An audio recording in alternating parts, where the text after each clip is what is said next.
Hello everyone, কেমন আছো সবাই? আশা করি সবাই খুব ভালো আছো। আমিও মোটামুটি ভালোই আছি।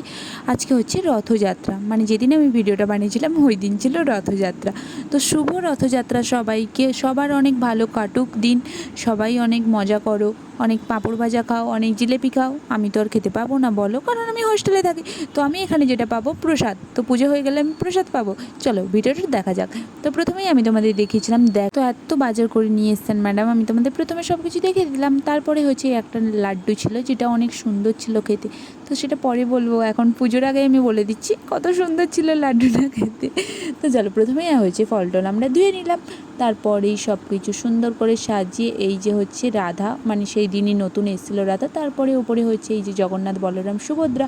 আর রথটা কেমন লাগছে অবশ্যই কমেন্ট করে জানিও, কারণ রথটা আমার রুমমেটরা বানিয়েছিল, রুমমেট দুজন বানিয়েছিল। তো তারপরে হচ্ছে আমরা সবাই বসে পড়ি পুজোর জন্য। তো পুজোতে তুলসী পাতা আনা হয়নি, যার জন্য আমরা চলে গেছিলাম তুলসী পাতা আনতে। আর তার সঙ্গে সঙ্গে আমি একটু ঢুকে পড়লাম জিমে। যে দেখো হচ্ছে, আমি বলেছিলাম যে খুশিকে, মানে ম্যাডামই বলেছিল যে তোর খুশি যা তো তুলসী পাতা নিয়ে আয়।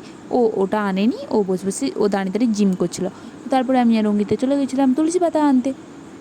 প্রথমে আমরা তুলসী পাতা নিয়ে চলে এলাম, আর এখানেও সব কিছু পুজোর আয়োজন হয়ে গেছিলো। আয়োজন অলরেডি করাই ছিল। তো তারপরেই হচ্ছে পুজো শুরু হয়ে গেল। প্রথমেই হচ্ছে সবাইকে আরতি করে সুন্দর করে পুজো করলো ম্যাডাম। তারপরে আমরা রথ টানবো। তো প্রথমে আমরা হালকা করে রথটা টেনেছিলাম, তারপরে আর রথটা না, মানে ওই আলমারি পড়ে গেছিলো ওর উপরে, মানে অনেক অর্ধেকটা রথ ভেঙে গেছিলো সকালবেলা। ওই এদের এখানে বিড়বা বলে আলমারিকে, যেটা আমরা বুঝতে পারিনি। দিয়ে হচ্ছে এটা রথটাকে সরানো হয়নি, তো তারপরে এরকম হচ্ছে। তারপরে প্রসাদ খেয়ে আমরা রথটা শেষ করলাম। Bye bye.